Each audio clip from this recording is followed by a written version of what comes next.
কে লক্ষ্য না দেবো সেই কাজটাই হবে না। এত বেলা হয়ে গেল, কখন যে রান্না চাপাবো তার ঠিক নেই। ভৈরব, ভৈরব, আমাকে ডাকছেন গিন্নিমা? হ্যাঁ বলে, এতক্ষণ কোথায় থাকা হয়েছিল? বিদায় ছিল গিন্নিমা। বাড়িতে ছিলি, তা সারা দিননি কেন? আমি শুনতে পাইনি গিন্নিমা। শুনতে পাইনি? তা আজ কতটা গাঁজা পেটে পড়েছে? গাঁজা আমি খাই না গিন্নিমা।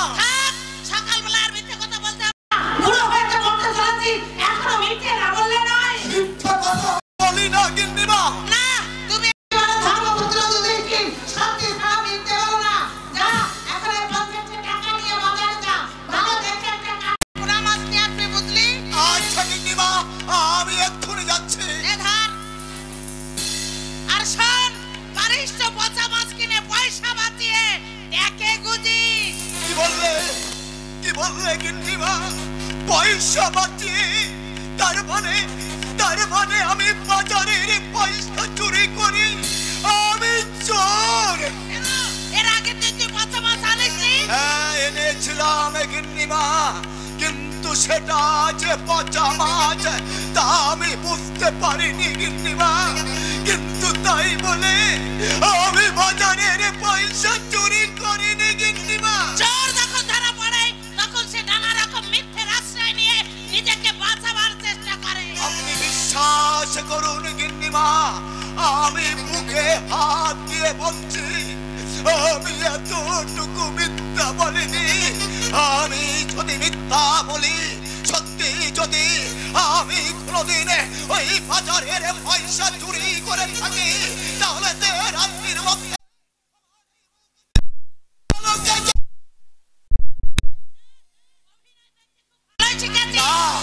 না গিন্নিমা, না, এ আমার অভিনয় নয় গিন্নিমা। আপনি আমাকে যত কুচি মারুন, যত ইচ্ছা এই দুগালে চড় মারুন, আমি কোনো প্রতিবাদ করব না। তবু সাজাবেন না গিন্নিমা। আমি মুখে সব শুনতে পাই গিন্নিমা, কিন্তু ওই চোর অপমান আমি সইতে পারবো না। চাকরের আমার সম্মান বোধ। গিন্নিমা, আমি ঠাকুর, কথাটা এই প্রথম আপনি আমাকে বুঝিয়ে দিলেন। দীর্ঘ 30 বছর আমি এই বাড়িতে কাজ করছি, কর্তা বাবু আজ পর্যন্ত আমাকে কটু কথা বলেনি। আর বড় গিন্নিমা আমাকে তার নিজের ভাইয়ের মতো স্নেহ করতেন। বিশ্বাস করে আমার উপর এই বাড়ির সমস্ত দায়িত্ব ছেড়ে দিতে, আর আপনি আমাকে আপনি ঠিক বলেছেন গিন্নিমা, এটাই চাকরের, এটাই যে পাওনা গিন্নিমা। লেখা দিতে হবে না, না, এখন আমার কাছ থেকে বিদায় হ। আর বিদায়ের কথা বলছেন? বিদায় আমি অনেক আগেই হতাম গিন্নিমা, কিন্তু পারিনি শুধু কর্তা বাবু আর বড় খোকার মুখের দিকে। তাই তো আপনার দেওয়া সমস্ত লাঞ্ছনা গঞ্জনা সহ্য করে আমি এই বাড়িতে পড়ে আছি। আর জীবনের শেষ দিন পর্যন্ত থাকবো আপনার দেওয়া এই চোর অপবাদ নিয়ে। আমি চোর গিন্নিমা, আমি বাজারের পয়সা চুরি করি। আপনি ঠিকই বলেছেন গিন্নিমা, আমি চোর গিন্নিমা, আমি চোর, আমি চোর। আদিক্ষাতা দেখে মাথা যায় না, সত্যি কথা বললেই অমনি নাকে কান্না। আরে দূর দূর, এমন চাকরকে ঘরে করে দিয়ে বিদায় করতে পারলে তবেই শান্তি। বড় ধামটাকে দেখলাম চোখ মুছতে মুছতে বাড়ি থেকে বেরিয়ে গেল। আর বলিস রে ভাই, বেটা একটা এক নম্বরের শয়তান। আমি তোমার অনেক আগেই দিদি কিছু বলিনি। তোমাদের বাড়ির চাকর বললেন পাশে যদি তুমি রাগ করো তাই। অন্যায় দেখলে নিশ্চয়ই বলবি আমি তোকে সে অধিকার দিয়েছি। হ্যাঁ, তা অবশ্য দিয়েছ। কেন দিদি, বেটার এমন সাহস আমাকে অপমান করে, বলে কিনা আত্মীয়ের মতো থাকবে, খবরদারি করতে শোনা। এত বড় কথা সামান্য ব্যাপারে ঝগড়া বিবাদ করে কোনো লাভ নেই। তুই আমার ভাই, তোকে অপমান করে কথা বলবে আর আমি তা কিভাবে সহ্য করব? সহ্য করা ছাড়া আর কি উপায় আছে বলো? আমার আর মোর পাট জায়গা নেই, তাই বাধ্য হয়ে এখানে পড়ে আছি। চুপ কর ভাই, চুপ কর। ওরে অমন অলক্ষণে কথা মুখে আনতে নেই। আমি তো তোকে কোনোদিন কিছু বলিনি। তুমি না বললেও সেদিন জামাই বাবুর সামনে কথাগুলো বললে, জামাই বাবু কোনো প্রতিবাদই করলে না। তোর জামাই বাবু কোনো প্রতিবাদ করবে কি করে দিদি, করবে কি করে? ওই বুড়োটা জামাই বাবুর মাথাটাকে একেবারে ডিবিয়ে খেয়ে বসে আছে। ওর কোথায় ওঠে, ওর কোথায় বসে। তোমার সংসার এমনকি তোমাকে পর্যন্ত মানতে চায় না। সে আমি জানি রে ভাই, সে আমি জানি। সতীনের ছেলে থাকা মানে এই বুকে কাঁটা বিঁধে থাকা। এই কাঁটাটা আমি যতক্ষণ না তুলতে পারছি, মনে আমি শান্তি পাচ্ছি না। আমি যখন আছি তখন তোমাকে কোনো চিন্তা করতে হবে না দিদি। ওর দায়িত্ব আমার। ও হ্যাঁ, ভালো কথা, যে কথা বলতে আমি এসেছি দিদি। কি কথা? আমার 50 টাকা ভীষণ দরকার। টাকা দিয়ে এখন কি করবি? না মানে সে কথা তোমাকে বলা যাবে না দিদি। আচ্ছা, এই নে চাবি নিয়ে যা, আলমারি থেকে বের করে নিবি যা। দিদি তুমি আমাকে এত মাঝে মাঝে আমার কি মনে হয় জানো, আমার গর্ভধারিণী মা যদি বেঁচে থাকতে সে বোধহয় এতটা বেশি ভালো আমাকে ভাবত না।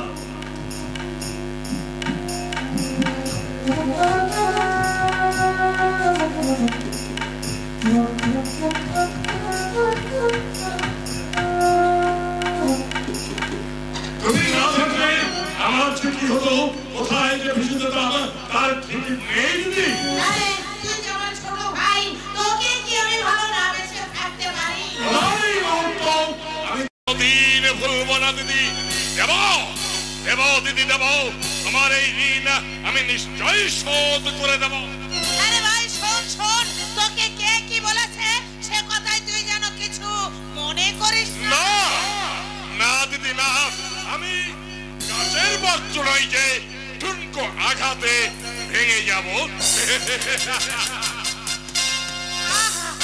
বেচারা এখানে কে আছে, কেউ তো সহ্য করতে পারছে না। কিন্তু আমি যতদিন এই সংসারে আছি ততদিন এই সংসার থেকে ওকে কেউ তাড়াতে পারবেন না। তুমি ঠিকই বলেছো সুজাতা, কেউ ওকে এই বাড়ি থেকে তাড়াতে পারবে না। ভৈরব 30 বছর নিষ্ঠার সঙ্গে এই বাড়িতে আছে। কত ঝড় ঝাপটা এই সংসারের উপর দিয়ে বয়ে গেছে, আমি মুছতে পড়েছি, কিন্তু ও এতটুকু মুছতে পারে নেই। আমার দুঃখে সান্ত্বনা দিয়েছে, বিপদে সাহস জুগিয়েছে। তাই বলে ওকে কি সারা জীবন মাথায় তুলে রাখতে হবে?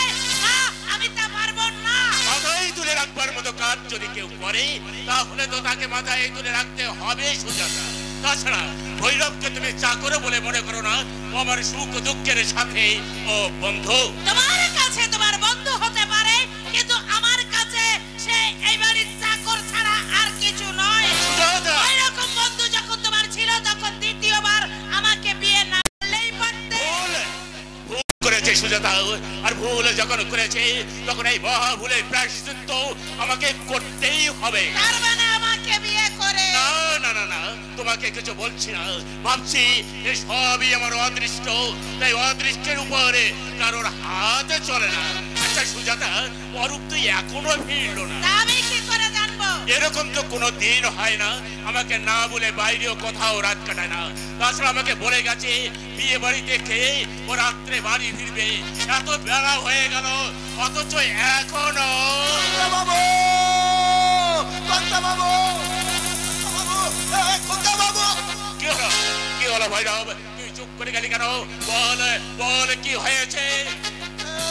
বাবু না না মানে হ্যাঁ, আমি আছি আমি আছি।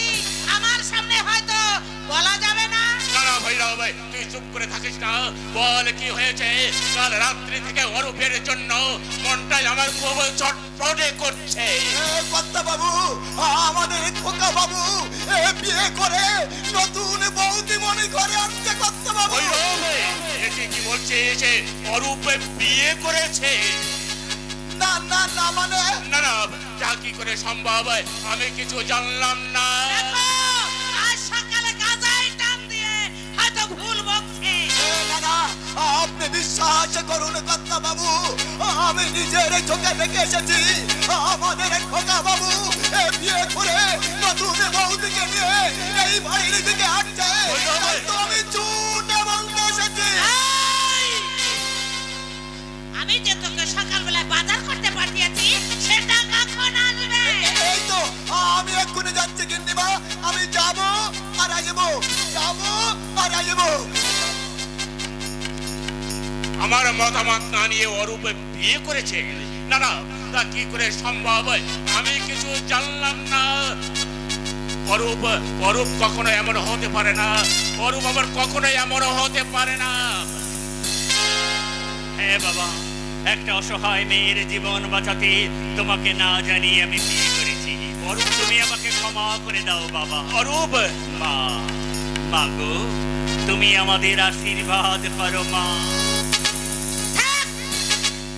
সকালবেলা প্রণাম করতে হবে না।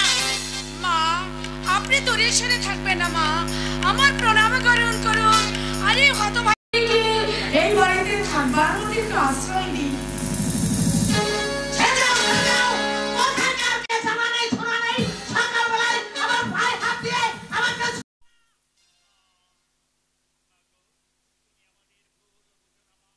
অগ্নি নারায়ণ সাক্ষী রেখে সর্বাণীকে আমি বিয়ে করেছি বাবা। বাবা, তুমি আমাদের আশীর্বাদ করো বাবা, তুমি আমাদের আশীর্বাদ।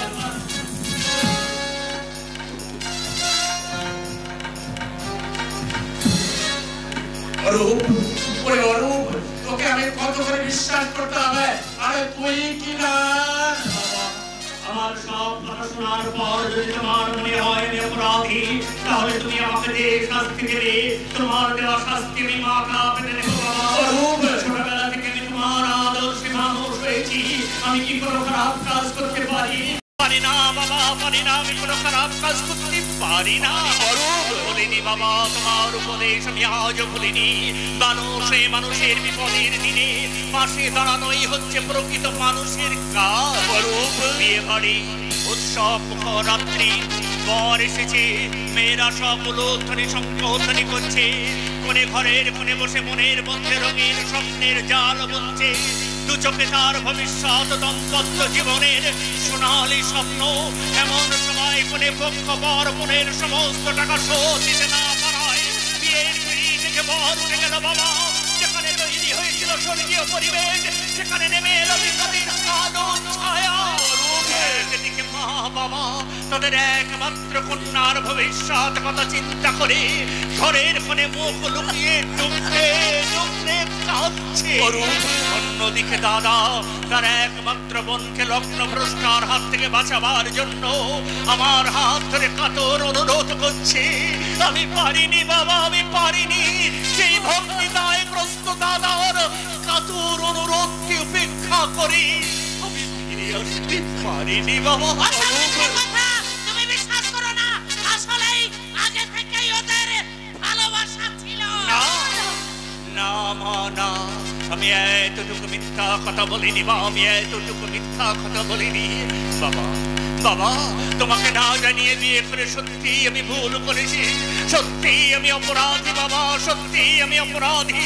তুমি আমাকে শাস্তি দাও বাবা, তুমি আমাকে শাস্তি, হ্যাঁ শাস্তি আমি তোকে দেবো। যে অন্যায় তুই করেছিস শাস্তি তোকে পেতেই হবে। তোকে আমি এমন শাস্তি দেবো যা দেখে ভবিষ্যতে কোনো ছেলে যেন আমার অন্যায় কাজ করতে সাহস না পায়। তোর শাস্তি তোরা এই মুহূর্তে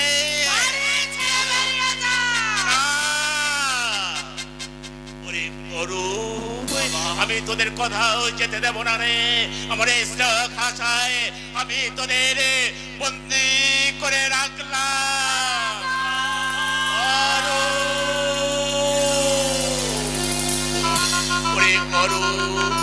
আজ তুই যা করেছিস গর্বে আমার বুক ভরে যাচ্ছে।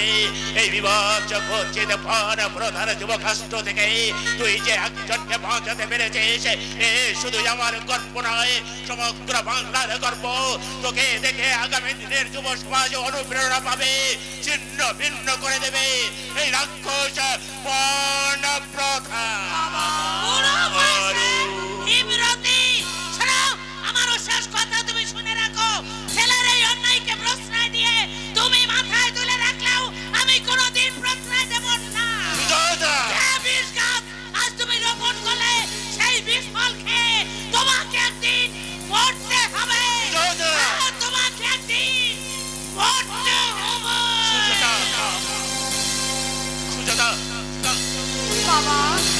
কি রে মা, খুব ভয় পেয়ে গেছিস তাই না? না না, কোনো ভয় নেই মা, কোনো ভয় নেই। ওরে তুই যে আমার বংশের কুলবধ, মাগো তোকে দেখে যে সবচেয়ে বেশি আনন্দ পেত, বরণ করে ঘরে তুলতো, সেই অনেক দিন আগে আমাদের সকলকে ফাঁকি দিয়ে চলে গেছে মা।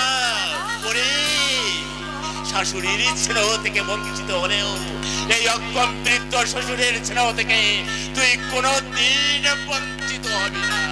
আমার এই আশীর্বাদ তোর মাথায় সব সময় ঝরে পড়বে মা, সব সময় ঝরে পড়বে, সব সময় ঝরে পড়বে।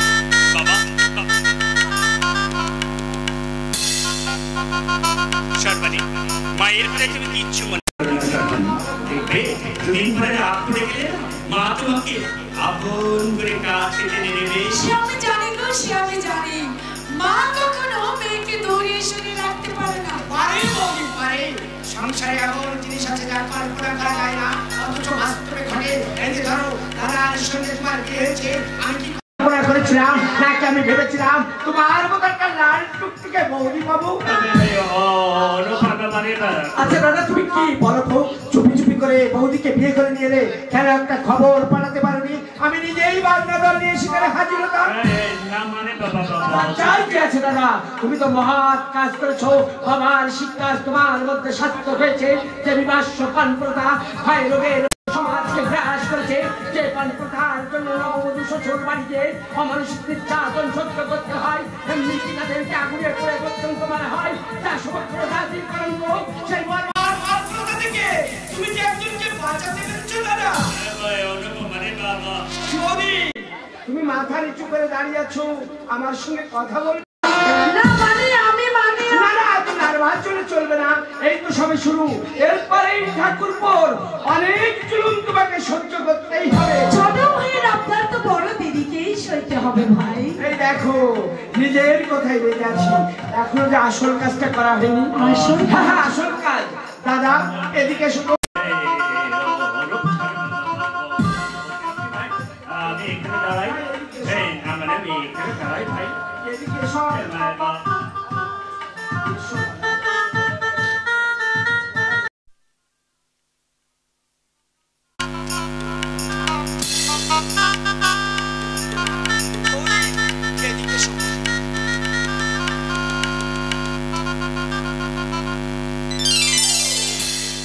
আমার সোনা দাদা, এমনটি করতে নেই দাদা। এত লোকের মধ্যে তুমি আমাকে অপমান করো না। এদিকে এসো দাদা, এসো।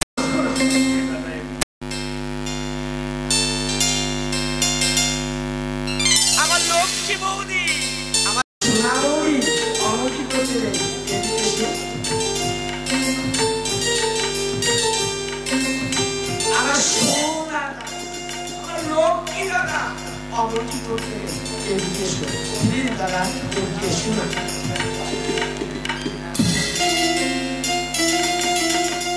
এটা কি ঠাকুরপো? এটা কি ঠাকুরপো? এটা গ্যাসা।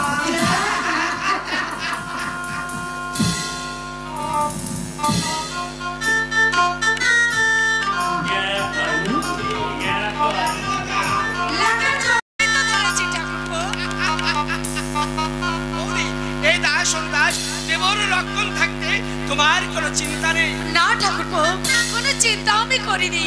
কারণ রামের মতো স্বামী আর লক্ষণের মতো ঠাকুরপো যার, তার উপর চিন্তা কিসে? কিন্তু বৌদি,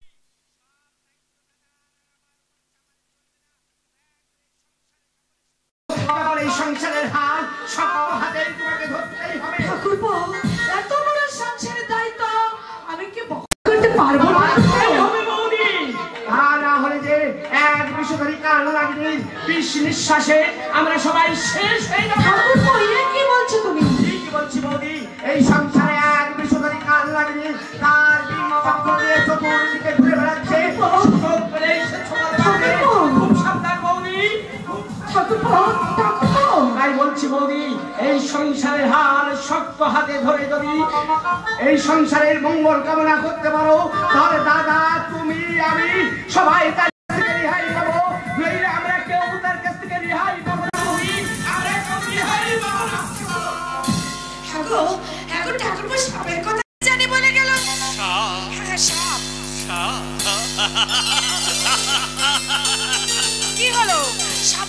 শুনে তুমি হাসছো কেন?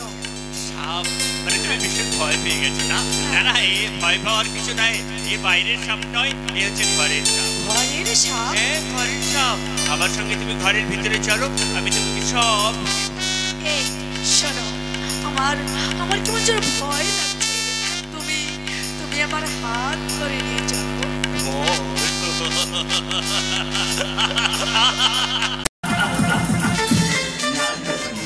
ভয় পাওয়ার কিচ্ছু নেই। আর আমি তোমার হাত ধরে নয়, আমি চিরদিন তোমাকে আমার বুকের মধ্যে লুকিয়ে রাখবো। সাগর যেমন নদীকে তার বুকের মধ্যে লুকিয়ে রাখে,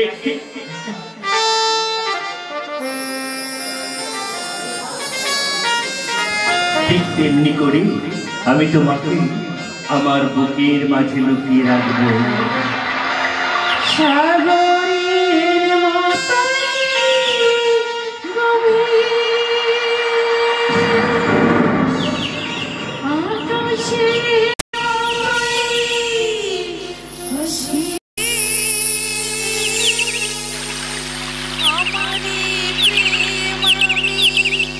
তোমাকে দিলাম, তোমারই আছি আমি তো।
আজকের মধ্যে শেষ করতে হবে মামনি। আমি এখন চলি। তাড়াতাড়ি ফিরবে ড্যাডি।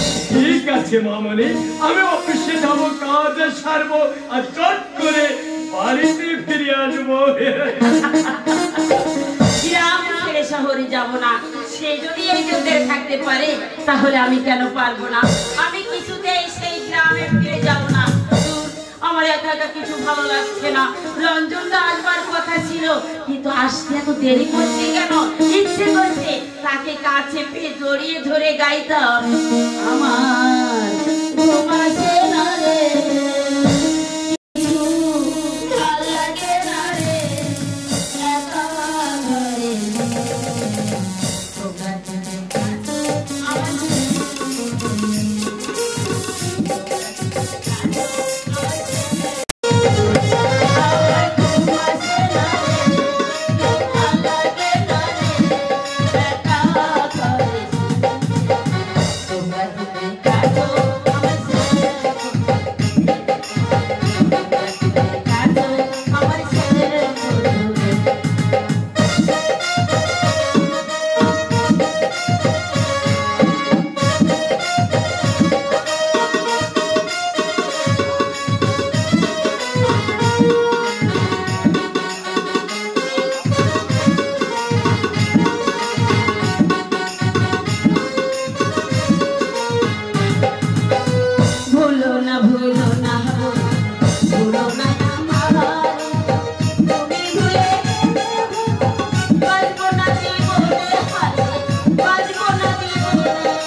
সবচেয়ে বেশি আনন্দিত হয়েছে গ্রামের মানুষগুলো যেন এক অভিশাপ নিয়ে জন্মেছে।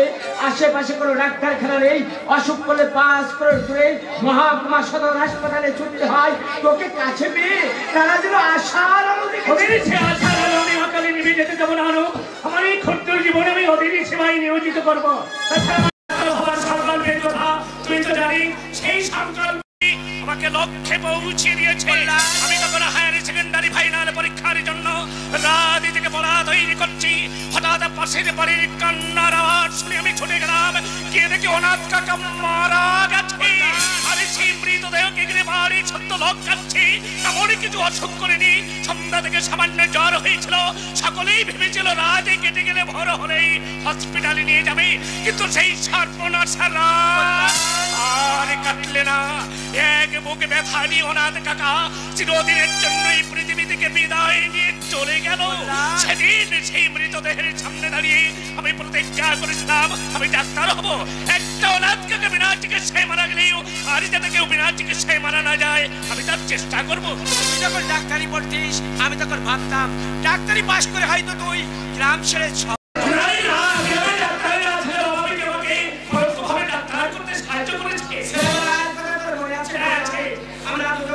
একসঙ্গে খেলা করতাম। তুই ডাক্তার সাজিস, আমি এটা রোগী কানে ধরে লাগিয়ে বুক আর জিভ পরীক্ষা। হ্যাঁ, সেটা তো মনে বললি এখন আমার খুবই হাসি পায়। আরে ভাবি অভিমান করে বাপের বাড়ি চলে গেছে, এবার ছেলেটার মান ভাঙিয়ে তাকে ঘরে নিয়ে কেন বন্ধু এই তোকে পেয়ে ছাড়ছি? বাইরের আলো দিয়ে ভিতরের অন্ধকারকে দূর করা যায় না। মানে অতি সহজ। একটা পুরুষ সারাদিন পরিশ্রম করে ক্লান্ত যখন ঘরে ফিরে তখন নারীর সেবা পরিচর্যার মাধ্যমে তার প্রেরণা যোগায়, পুরুষের গুণগান সহসা লক্ষ্য যোগায় নারী। কিন্তু কিন্তু রায় কবি কি বলেছে জানিস? কি বলেছেন? পরকালে একা হয়নি জয়ী, পুরুষের তরবারি শক্তি দিয়েছে, প্রেরণা দিয়েছে বিদায় লক্ষ্মী নারী। সেই নারীকে তুই দূরে সরে রেখে তোর সাধনায় ব্যাঘাত করিস না, তাকে তুই কাছে নিয়ে আয়। কি বলছিস? ঠিক বলছি বন্ধু। ফুল ফুটলে ভ্রমর না বসলে যেমন তার ফুলে থাকে না, তেমনি সেই ভ্রমরকে ফুলের রূপ রাস থেকে বঞ্চিত না, বঞ্চিত আমি তাকে করতে চাই না, কিন্তু আমি কি করতে পারি? আমার ত্যাগ করে ওই আধুনিক বউয়ের হাত ধরে শহরে আমি কিছুতেই যেতে পারবো না, কিছুতেই না, কিছুতেই না।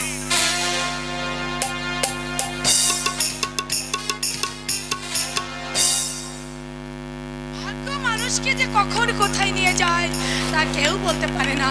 দয়া করে দেবতা আমাকে তার পায়ে ঠাঁই দিয়েছেন, তাই আমি এত বড় বাড়ির বউ হতে পেরেছি। কিন্তু এ বাড়িতে বউ হয়েছে তুমি মোটেও সুখী হতে পারো না। মামা বাবু, আপনি আমার কথাটা তুমি কিন্তু এড়িয়ে যাচ্ছ। তুমি যতই অস্বীকার করো, আমি জানি দিদি তোমাকে মোটেও সহ্য করতে পারে না, সব সময় তোমার পেছনে লেগে থাকে। হয়তো আমার অন্যায় পেয়েছে, হয়তো আমি ঠিক সেটা বুঝতে পারছি না। না না না, অন্যায় না দেখেও দিদি তোমাকে কথা কুকথা বলে। আসলে কি জানো, যে যাকে দেখতে পারে না তার কাছে তার চলাটাও পাকা।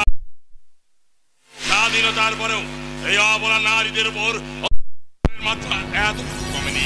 শ্বশুর বাড়িতে চরম নির্যাতন সহ্য করতে হয়। সত্যি এখানে তোমার নিদারুণ কষ্ট আমি সহ্য করতে পারি না। তোমার দুঃখে আমার চোখ দিয়ে জল বেরিয়ে আসে সর্বাণী। আপনি আমাকে নাম ধরে রেখেছি বলে নিশ্চয়ই অবাক হয়ে যাচ্ছ, তাই না? দেখো, এটা একটা আধুনিক ফ্যাশন। তাছাড়া ওই মামা বাবু শব্দটা বয়স্ক লোকদের মানায়, আমাকে নয়। তাই বলছিলাম না, মামা বাবুর শব্দটা কাট করে তুমি আমাকে সুব্রতা বলেই ডাকবে, কেমন না? না না, তা কি করে সম্ভব হয় মামা বাবু? কেন হয় না সর্বাণী? তুমি কি আমার পর? আচ্ছা, তুমি আমাকে একটু আপন করে ভাবতে পারো না? আপনার কথা আমি ঠিক বুঝতে পারছি না। বুঝতে চেষ্টা করো। কেন এখানে মুখ বুঝে পড়ে লাঞ্ছনা গঞ্জনা সহ্য করবে? তার চেয়ে আমার প্রস্তাবে যদি তুমি রাজি হও। আপনার প্রস্তাব? হ্যাঁ, আমার প্রস্তাবে রাজি হলে তোমাকে আমি সুখে রাখবো। তার মানে চলো না, আমরা দুজন এখান থেকে পালিয়ে যাই। মামা বাবু, তোমাকে নিয়ে সুখের নীড় বাঁধবো, তোমার জীবনটাকে রঙে রসে ভরিয়ে দেবো। তোমার জন্য আমি সর্বস্ব ত্যাগ করবো। তুমি শুধু আমার হবে, আমি হব তোমার। বলো বলো সর্বাণী, বলো তুমি যাবে আমার সঙ্গে? হাত ছাড়ুন, হাত ছাড়ুন বলছি। আপনাকে না আমি মামা বাবুদের বলে ডাকি, অথচ আপনি এত নিজ। আপনার সাথে কথা বলতেও আমার ঘৃণা। ভেবে দেখো সর্বাণী, আমি তোমার ভালোর জন্যই বলছি। আপনি আমার নাম ধরে ডাকবেন না, আর আমার ভালো মন্দ দয়া করে আপনাকে দেখতে হবে না, বুঝেছেন? গলায় দড়ি, গলায় দড়ি, এমন বয়ের গলায় দড়ি দিয়ে মারা উচিত। কোথায় গেল, কোথায় গেল গো তোর ফাঁকি? এই যে এখানে, আর আমি ওদিকেই খুঁজছি।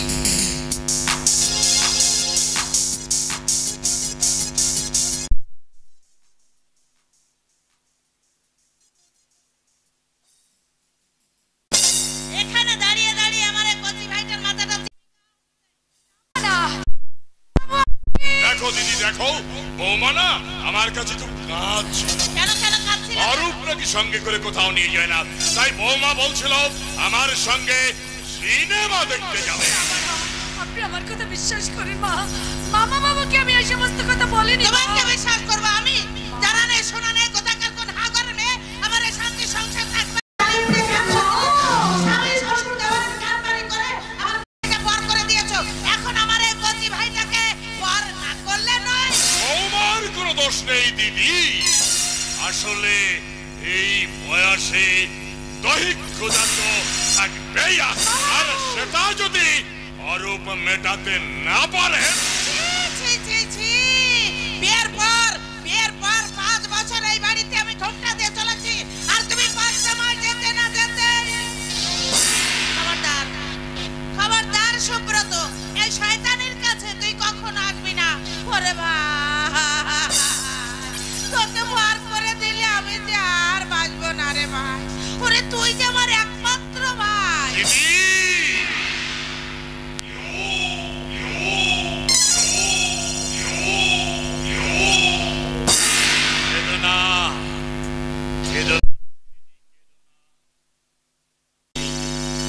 আমি তোমার স্নেহের ভাই, তোমার অন্নে আমার দেহ পরিপুষ্ট করেছি, তোমার আদর্শে আমি মানুষ হয়েছি। দিদি, যত বড় সুন্দরী হোক না কেন, আমি ঠিক থাকলে আমার কোনো ক্ষতি করতে পারবে না। দিদি, আমি তোমার ভাই। সব আমি অনায়াসে ভক্ষণ করতে পারি, ভক্ষণ করতে পারি।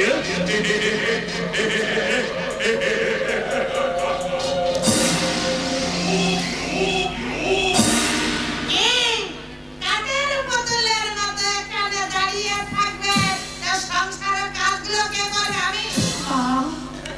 মাগো, আমার শরীরটা বেশি একটা ভালো নয় মা। তা কেন থাকবে বলি, তা কেন থাকবে?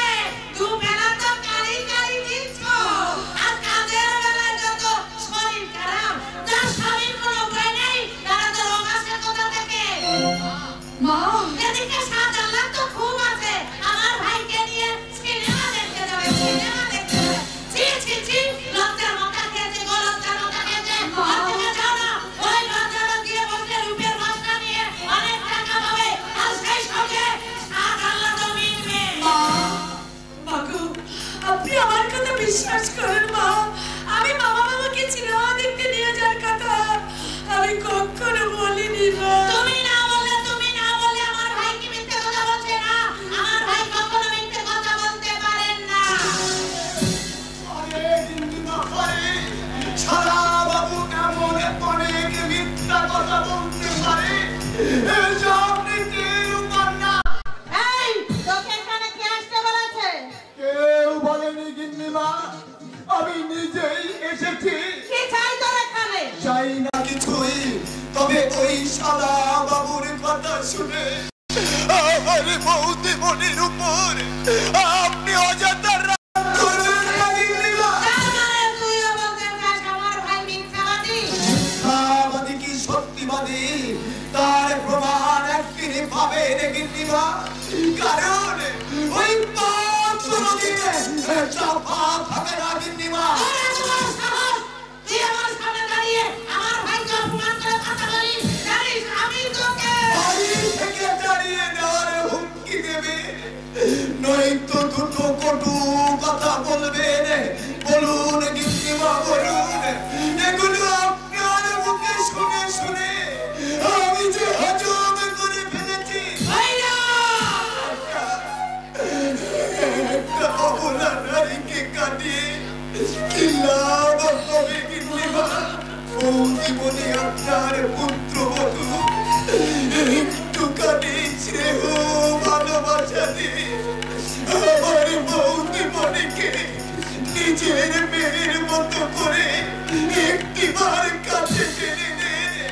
তাতে দেখবেন আপনার এই সংসারে মঙ্গল হবে গিন্নিমা। কিসের মঙ্গল আর কিসের অমঙ্গল সেটা আমি তোর কাছ থেকে শুনতে চাই না। আমিও কিছু বলতে চাই না গিন্নিমা, কিন্তু দিনের পর দিন আপনি আমার বৌদি মনির উপর যে লাঞ্ছনা গঞ্জনা করে চলেছেন, তা দেখে আমি আর চুপ করে থাকতে পারছি না গিন্নিমা।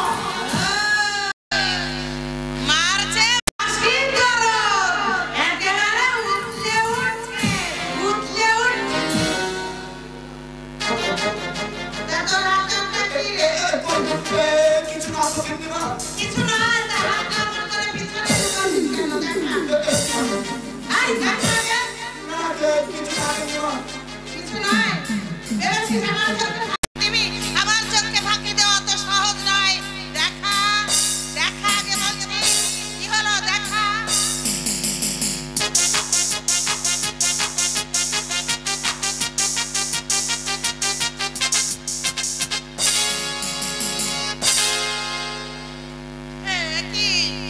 ওষুধ আর ওষুধ রে আমার ওষুধ মা।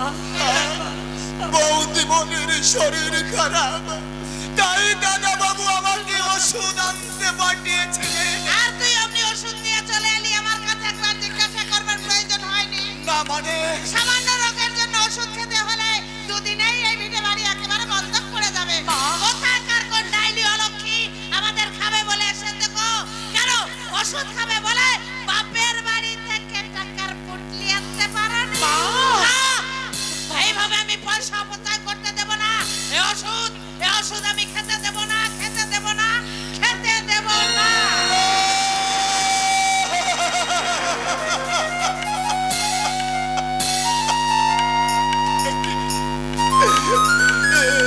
কি করলে রে গিন্নিমা? ওই ওষুধটা ফেলে দিলেন গিন্নিমা।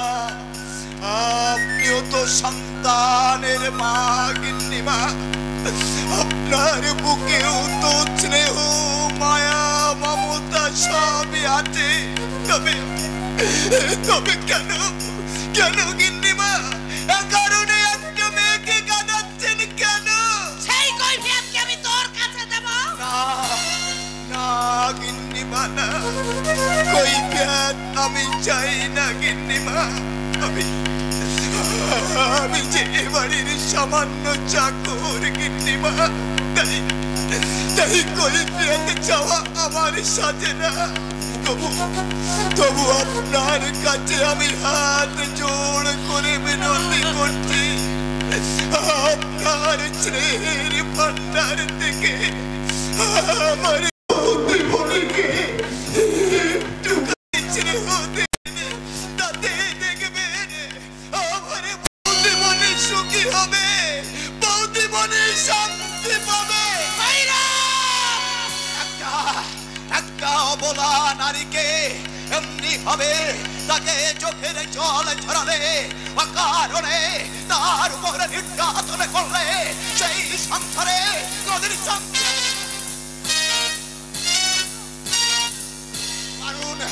মারুন গিন্নিমা মারুন। তবু আমি চাকর হয়ে চলে যাচ্ছি গিন্নিমা। এমনি ভাবে এই অসহায় নারীর চোখে জল ঝরালে, তার উপর অত্যাচার করলে আপনার এই সংসার আপনি শান্তি আসবে না।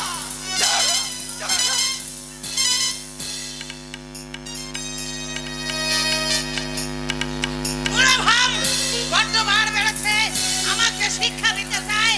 দাঁড়া, তোকেও মজা দেখাচ্ছি।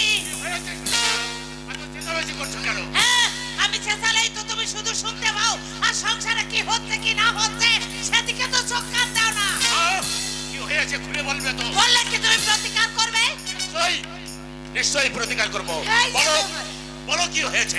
এই যে তোমার আদরিনী বৌমা এত বেলা হয়ে গেল এখনো পর্যন্ত সংসারের কুটোটিও নাড়েনি। এ তো ভারী অন্যায় বাবা। বৌমা, কি ভেবেছো তুমি? বলে কি ভেবেছো তুমি?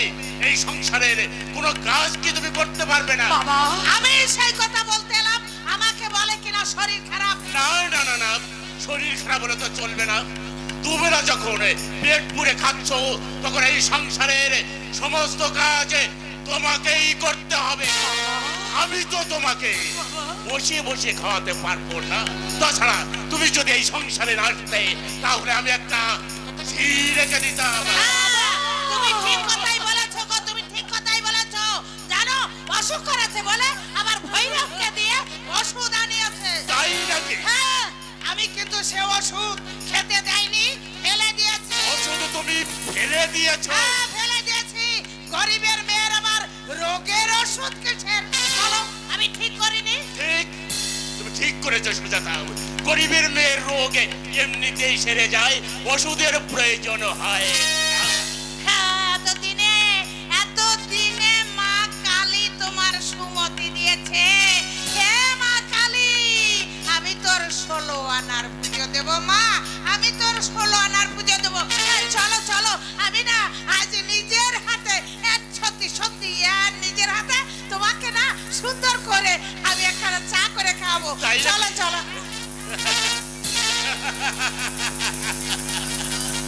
কি বিচিত্র এই সংসার, আর তত থেকে বিচিত্র এই সংসারের নারী চরিত্র ভোলাম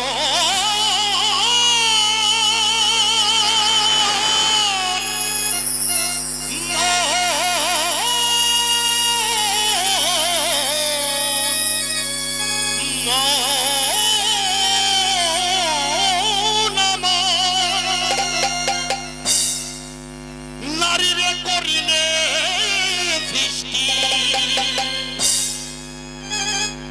নারীরে করিলে সৃষ্টি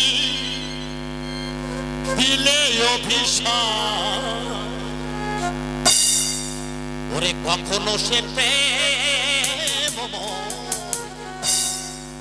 কখনো কাল সাবনরে কখনো নারীরে করিলে সৃষ্টি নারীরে করিলে সৃষ্টি নারীরে করিলে সৃষ্টি দিলে অভিশাপ কখনো সে প্রেমময় কখনো কাল সাপ কখনো সে প্রেমময় কখনো কাল সাপ মাগো ওমা কিছু না ঠাকুরকে ডাকো দেখবে সব ঠিক হয়ে গেছে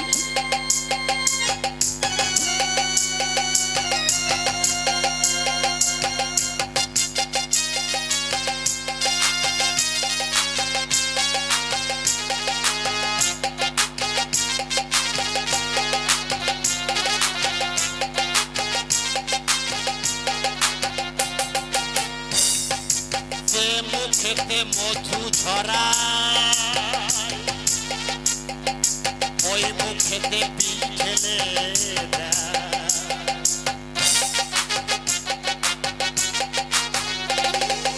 যে মুখেতে মধু ঝরায় ওই মুখেতে পিল ঢেলে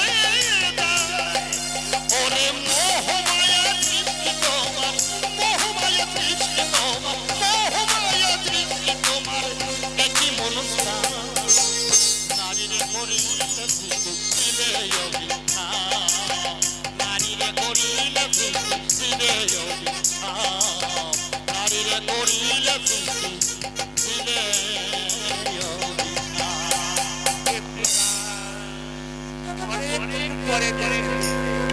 কেমন আছো ভাই? খুব ভালো আছি কর্তা খুব ভালো আছি আচ্ছা এটা বুঝি বৌমা হ্যাঁ এই আমার বড় বৌমা খুব ভালো হয়েছে ঠিকই যেন লক্ষ্মী প্রতিমা যাই ওপারাটা ঘুরে এসি আজ দুপুরে আমি আমার মায়ের হাতে খেয়ে যাব আমি আমার মায়ের হাতে খেয়ে যাব প্রদাস ওরে মোহমায়া দৃষ্টি তোমার মোহমায়া দৃষ্টি তোমার মোহমায়া দৃষ্টি তোমার একটি মনস্তান নারীরে করিলে সৃষ্টি দিলে অভিশাপ নারীরে করিলে সৃষ্টি দিলে অভিশাপ অফলাম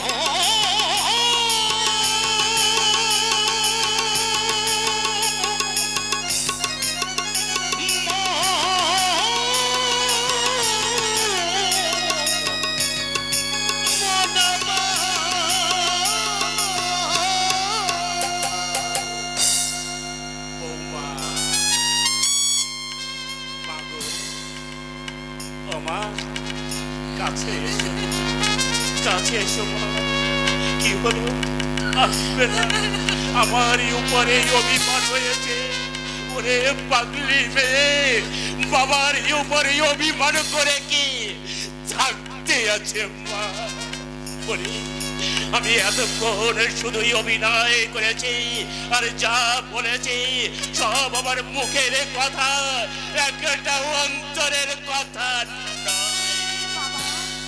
সবাই যে সমস্ত কথা বলেছেন আপনার অন্তরের কথা নয় না মানা একটা অন্তরের কথা নয় মাগো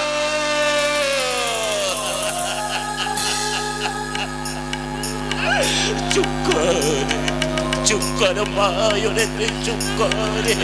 আমি সব সহ্য করতে পারি, কিন্তু তোর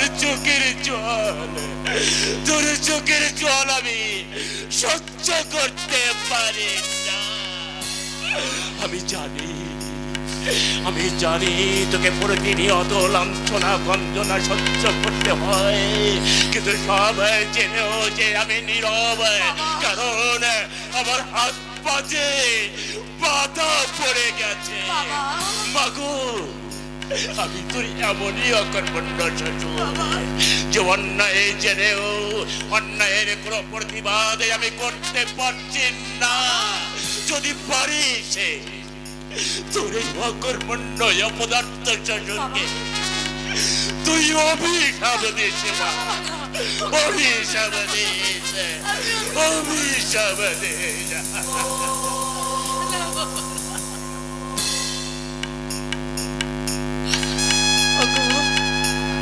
ঠাকুর, দুঃখ যখন তুমি আমাকে দিয়েছ, দুঃখ সহ্য করবার শক্তি তুমি আমাকে দিও ঠাকুর, শক্তি তুমি আমাকে দিও।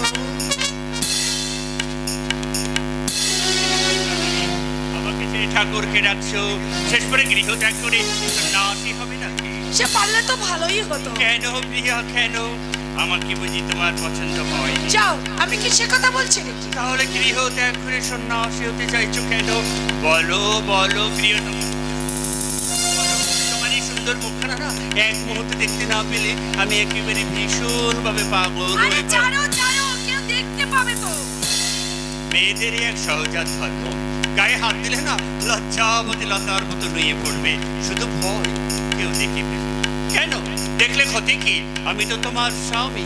সে তুমি বুঝবে না। আমি বুঝবো না? না। বেশ, আমি বুঝতে চাই না, বুঝতে চাই না, বুঝতে চাই না।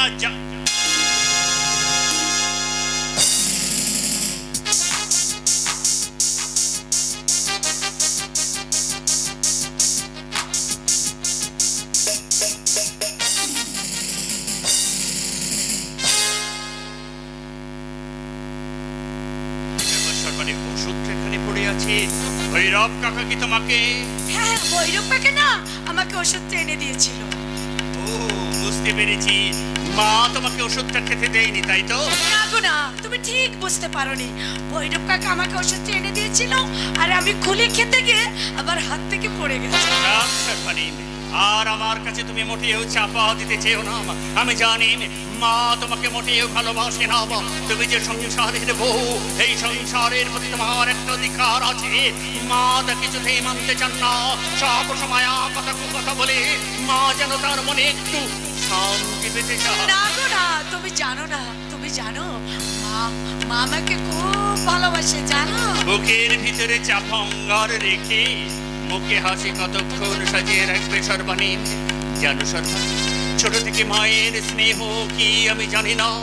একটুখানি স্নেহ পাওয়ার আশায় আমি মা মা বলে চিৎকার করে আমার মায়ের কাছে ছুটে গিয়েছি, কিন্তু আমার মা মায়েরকে ঘৃণায় মুখ ফিরিয়ে নিয়েছে। শুধুমাত্র সতীনের ছেলে বলেই আমাকে অনাদরে দূরে সরিয়ে দিয়েছে, কিন্তু আমার মাকে কোনোদিন আমি অশ্রদ্ধা করিনি। আমার শ্রদ্ধার পুষ্পাঞ্জলি আমি আমার মায়ের পায়ে অর্পণ করেছি। তুমি ঠিকই করেছো, কিন্তু আমিও তো একটা মানুষ সর্বনে। দিনের পর দিন আমার উপরে যে কি নির্যাতন করা হয়েছে আমি তোমাকে ভাষায় বোঝাতে পারবো না। আজ তুমি আমার স্ত্রী, সেজন্য তোমাকে অকথ্য নির্যাতন সহ্য করতে হচ্ছে। বলো বলো সর্বনে, তুমি বলো তোমাকে অকথ্য নির্যাতন সহ্য করতে হচ্ছে না? বলো বলো বলো, তুমি বলো, তুমি বলো, তুমি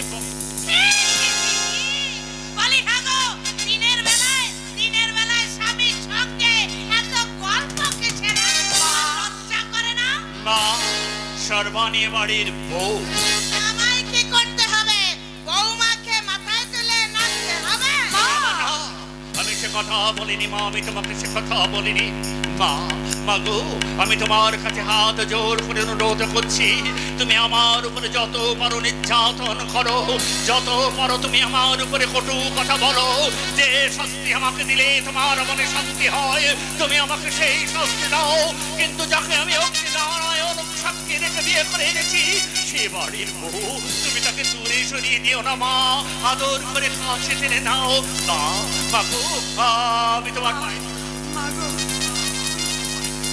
বাছার বাছার বাছার বলছি তোর কি লাজ লজ্জা বলে কিছুই নেই নিজের মনুষ্যত্বকে স্ত্রীর পায়ে জলঞ্জলি দিলি ছি ছি ছি একই দিন কাল এলো গো একই দিন কাল এলো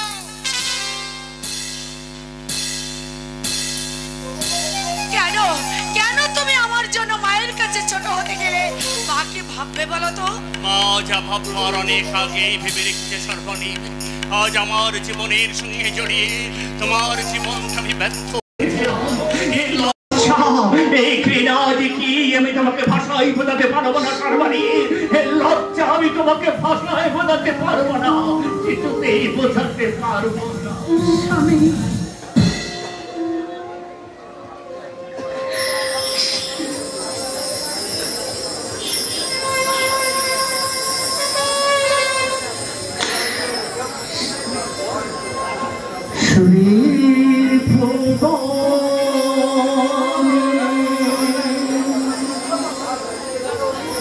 আমি আজ পথ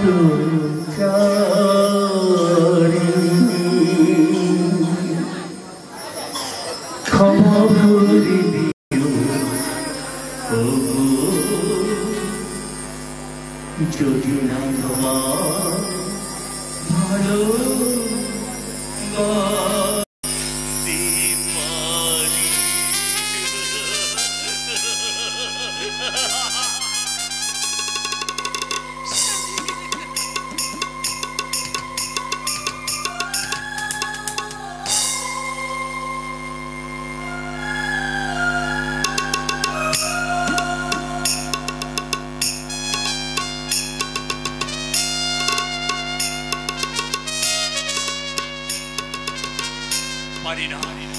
পারি না সর্বনি তোমার উপরে অকথ্য নির্যাতন আমি কিছুতেই সহ্য করতে পারি না তাই আমার মনে হয় সমস্ত অন্যায় অত্যাচারের বিরুদ্ধে আমিও মাথা তুলে দাঁড়াই আমিও প্রতিবাদ করি আমি আমার মায়ের সামনে গিয়ে দাঁড়িয়ে বলি এই অন্যায় করা চলবে না সর্বনির উপর কোনো অত্যাচার চলবে না করে আমি পারি না কেন যেন পারি না আমার বাবার মুখের দিকে তাকিয়ে পারি না আমি ভৈরব কাকার মুখের দিকে তাকিয়ে পারি না তোমার মুখের দিকে আল্লাহ না সর্বনি তোমাকে যথাযথ মর্যাদা দিয়ে সংসারে প্রতিষ্ঠা করতে পারলাম না তোমাকে যোগ্য স্ত্রীর মর্যাদা দিয়ে আমি মুখ ভরে তোমাকে ভালোবাসতে পারলাম না সর্বনি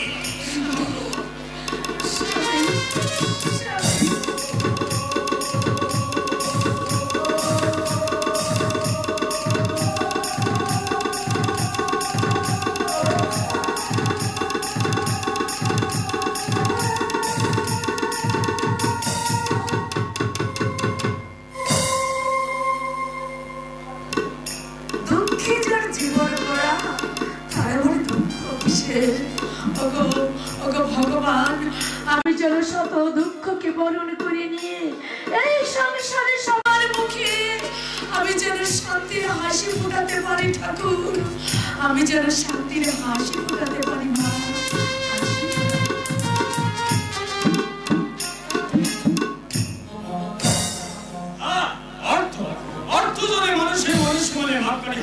তাহলে আমি কোনো ভুল করছি না 50টা ছেলেকে আমি চাকরির ব্যবস্থা করে দিয়েছি তাদের পরিবারের অন্য সংস্থা করে দিয়েছি এদিক থেকে নিশ্চয়ই ভগবানের আশীর্বাদ থেকে আমি বঞ্চিত হব না তুমি হঠাৎ সময় আচ্ছা তোমাকে বিজলীকে শিয়ালদা স্টেশনে পৌঁছে দেওয়ার কথা ছিল কিন্তু আমি তো পারবো না স্যার সে কি কত লোকটা সেখানে অপেক্ষা করছে বিজলীর পরিবর্তে অন্য কোনো মেয়েকে পাঠান বিজলী যাবে না অন্য কোনো মেয়েকে পাঠালে হবে না সবই দেখেন তারা বিজলীকে পছন্দ করে পছন্দ করা এখন কথা নয় বিজলী তো একটা মতামত থাকে কি বলছো তুই যে সমস্ত মেয়েদের ধরে এনে চাকরির লোক থেকে বিদেশে পাচার করে দেওয়া হয় সেটা কিন্তু তাদের অনিচ্ছাতেই হয় কিন্তু বিজলীকে আমি ছাড়বো না। আর মানে সব কিছুর মানে সবসময় খুঁজে পাওয়া যায় না চাল। ও বুঝতে পেরেছি। তুমি ওই বিজলের চোখ করে মুক্ত হয়ে গেছো। হ্যাঁ, আপনি ঠিকই ধরেছেন স্যার। বিজলিকে আমি ভালোবাসি, তাই আমার কাছ থেকে আমি তাকে দূরে সরে দিতে চাই না। না হয় না কেন হয় না স্যার? আমিও তো মানুষ, আমার অতি ইচ্ছা যায় কাউকে ভালোবাসতে বা তার ভালোবাসা পেতে তাকে ঘিরে নির্মাতার স্বপ্ন দেখা কি আমার অপরাধ? না, অপরাধ নয়, কিন্তু যে কাজে আমরা নেমেছি সেখানে অতি পদে পদে আছে মৃত্যুর ভয়, জীবনের কোনো মূল্য নাই সেখানে। আমি জানি স্যার, তবু বিজলিকে আমার চাই, নইলে আমার ভালোবাসা যে ব্যর্থ হয়ে যাবে। আমার জীবনের মরুভূমিতে বিজলি মরুদ্যান হয়ে দেখা দিয়েছে, তাকে আশ্রয় করে আমি বাঁচতে চাই। তাই কোনো দুষ্ট কি তাকে দংশন করলে আমি তা সহ্য করতে পারবো না স্যার। বেশ, বিজলিকে তাহলে তোমার কাছে রাখো, কিন্তু খুব সাবধান, আমাদের গোপন খবর চলাম ওই পুলিশের কাছে পৌঁছে না। না স্যার, মেয়েরা যাই হোক ভালোবেসে একবার কাউকে আপন করে নিলে অতি সহজেই তার সঙ্গে বেইমানি করতে পারে না। তার উপরে এতটা বিশ্বাস তুমি রাখো? হ্যাঁ স্যার, আমার সবকিছু জেনে শিক্ষিতা হয়েও ঘৃণা এসে দূরে সরে দেয়নি, বরং আমার এই ব্যথা দূর জীবনের সান্ত্বনা দিয়ে ভালোবেসে সে আমাকে আপন করে নিয়েছে। তাই তো আমি আমার জীবনের শেষ দিন পর্যন্ত তার ভালোবাসার মর্যাদা দেব। ভালোবাসা আর ভালো লাগার যে কি স্বাদ আমি আগে জানতাম না, যখন জেনেছি তখন কোনো কিছুতেই সেই ভালোবাসাকে আমি প্রত্যাখ্যান করতে দেব না, কিছুতেই না, কিছুতেই না।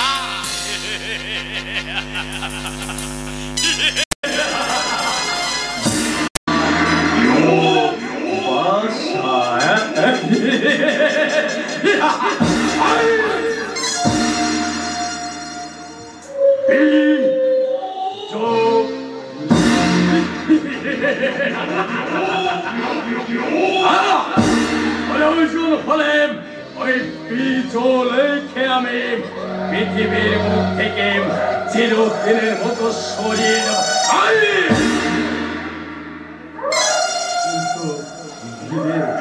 ধীরে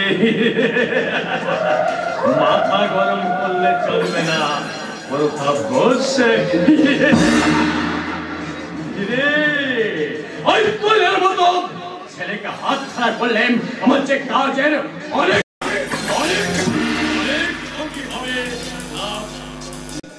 হবে না। এখানে আসবার আগে আমার একটা হোটেলে 5 নম্বর রুম, কারণ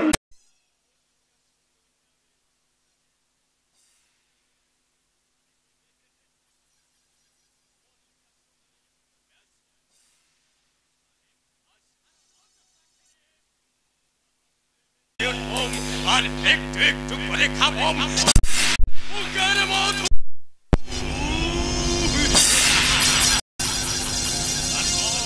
তারপরে পাঠিয়ে দেব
এতদিন পর আমাদের কথা মনে পড়েছে, আমি ভাবলাম আমাদের কথা হয়তো ভুলেই গেছে। আরে না না, আসলে কারখানার ঝামেলায় জড়িয়ে পড়েছিলাম, সেজন্য একবার সময় হয়ে ওঠেনি।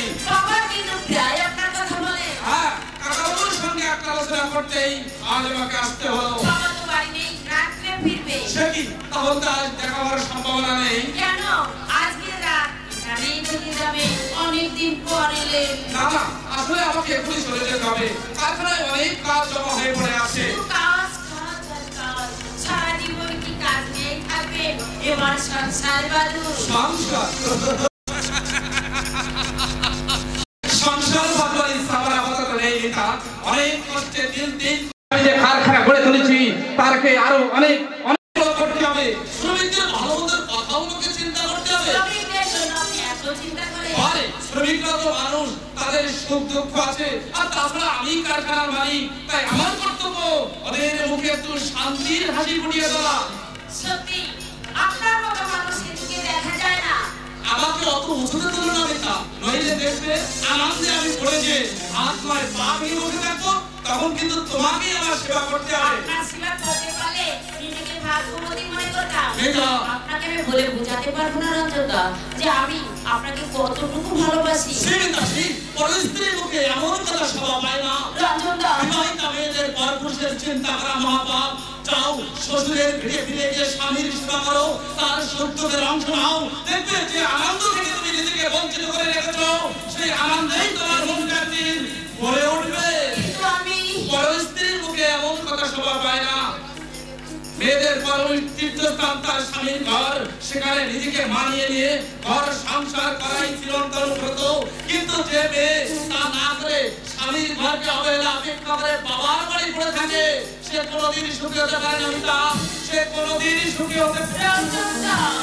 তোমার স্বামীর সঙ্গে কলিগের পরিচয় আমি বুঝতে পেরেছি, তিনি একজন দেব তুল্য মানুষ। তাই তোমার কাছে আমার অনুরোধ, ওই দেবতার মতো মানুষটার মনে তুমি আঘাত দিও না মিতা, তুমি আঘাত দিও না। ওরে কবিতা, অপরকে বঞ্চনা করলে নিজেকে একদিন সেই বঞ্চনার আঘাতে হত বিখ্যাত হতে হয়, হত বিখ্যাত হতে হয়।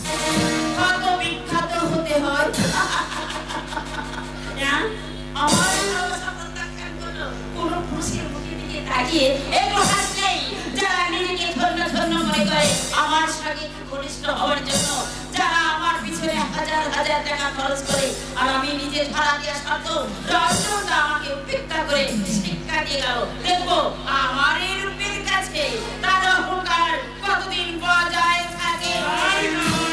অহংকার নেই, তাই তুমি নিজেই নাম। তুমি কিনে বলো, তুমি হঠাৎ ঘুরতে গেলো তো জন্তু না তোমার খুব অভিমান হয়েছে, তাই না? দেখো আমার উপর রাগ করে যেদিন তুমি চলে যাবে, সেদিন থেকে আজ পর্যন্ত একটা দিনও কিন্তু আমার ভালোভাবে কাটেনি। প্রিয় কি ভালো থাকতে পারে?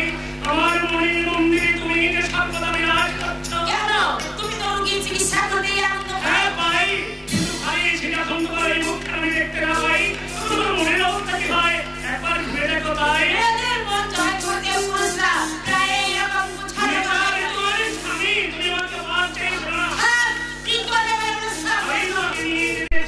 তুমি তৈরি হয়ে নাও। না, আমি সেই রাজপাড়ায় যাব না। ভুল করছো না, তুমি ভুল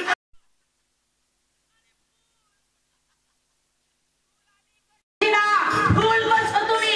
যে আছে ওই গ্রামে, যে শিকারে তোমাকে পড়ে থাকতে হবে, আমি বাবাকে বলেছি, বাবা টাকা দিতেও রাজি হয়েছে। তুমি এখানে একটা ডিসপেন্স খালি করো। না, শস্য সমালার ফলারি চন্দন পরিচয়ে এই চৌকের ধারণ শহরে আমি থাকতে পারবো না। কারণ এই চন্দন আমার সেই সালের ক্ষেত্র, আমার জন্মভূমি, সেই জন্মভূমিকে ছেড়ে আমি অন্য কোথাও যেতে পারবো না। চলো মিতা, চলো আমার হাত ধরে তুমিও সেই দেবতার বীজস্থানে চলো। গ্রামের আর পাঁচটা বধুর মতো তুমিও দল বেঁধে কঞ্চিকাকে নদীর ধারে জল আনতে যাবে। লাল করে শাড়ি পরে সংসারের মঙ্গল কামনায় তুমি তুলসী তলায় প্রদীপ জ্বালাবে, আর আমি দু চোখ ভরে দেখবো তোমার মধ্যে আদর্শ পণ্যের মতো রূপ। না না না, আমি তা পারবো না। মিতা, তুমি চন্দনপুরের সেই বউ, তোমার গায়ে সাজে মানায় না, এ সাজে পাবে না তুমি ছড়িয়ে আনন্দ। পেতে হলে তোমাকে আদর্শ পল্লী মধুর সাজে ভাবতে হবে, দেখবে তোমার জীবনটা অন্যরকম মনে হবে। তোমার আর কিছু বলার আছে? আমি জানি আমার কথা শুনতে তোমার বিরক্ত লাগছে, কিন্তু বেটা তোমার তোমার ইচ্ছাই বা অনিচ্ছাই হোক, আমাদের বিয়ে যখন হয়েছে, আর সেই বিয়ের ব্যাপারে তোমার মায়ের সঙ্গে আমার মায়ের ছেলেবেলায় দুই ছেলের কথা হয়েছে। মায়ের কথা রাখতেই আমি তোমার মতো একটা কেউ ছেলেকে বিয়েতে ভুল করেছি। কেন তুমি গ্রামে ফিরে যেতে চাইছো না? গ্রামের স্বাধীনতা নেই, ঘরের কোন নির্দিষ্ট গণ্ডির মধ্যে সীমাবদ্ধ থাকা আমার পক্ষে সম্ভব নয়। তুমি শহরের এই আধুনিক সভ্যতাকে নিয়ে থাকো, আমি ফিরে যাচ্ছি আমার জন্মভূমি। আর বড় সত্য হিগালের সায়গা শান্তির নির্দেশনার চন্দনপুর গ্রামে নেই ছেলে সারকা হাতি, নেই অন্তরে চাকচিক্য, হাতে মতো সকলকে আপন করে নেওয়ার অন্তর উজাড়ে করা ভালোবাসা। সময় আমি একটা কথা বলে যাচ্ছি রেখা, বিবাহিতা মেয়েদের জীবনে বাবার পরিচয় বড় নয়, বড় হচ্ছে শ্বশুরের পরিচয়। সেই শ্বশুরের ভিটেকে উপেক্ষা করে মনে তুমি কখনো শান্তি পাবে না। শান্তির আশ্রয়ের জন্য একদিন তোমাকে ওই চন্দনপুর গ্রামে ফিরে যেতেই হবে না, ফিরে যেতেই হবে, ফিরে যেতেই হবে। কি বললে? ফিরে যেতেই হবে পিতা, ফিরে যেতেই হবে। না, আমি কিছুতেই চন্দনপুর ফিরে যাব না, কারণ সেখানকার রুদ্র পড়ে গেছে, আমার তো বন্ধ হয়ে আছে। স্বামী সংসার সংসার, আমি চাই এনজয় করতে, জীবনটাকে কিভাবে নতুন করে সাজিয়ে তুলবো, এটাই হচ্ছে আমার প্রেরণ। আমি চাই ছেলেদের সঙ্গে বাড়ি যাবো, আনন্দ করবো, নাচ করবো, গাইবো। I am a disco dancer. I am a disco dancer. I am a disco dancer. I am a disco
I'm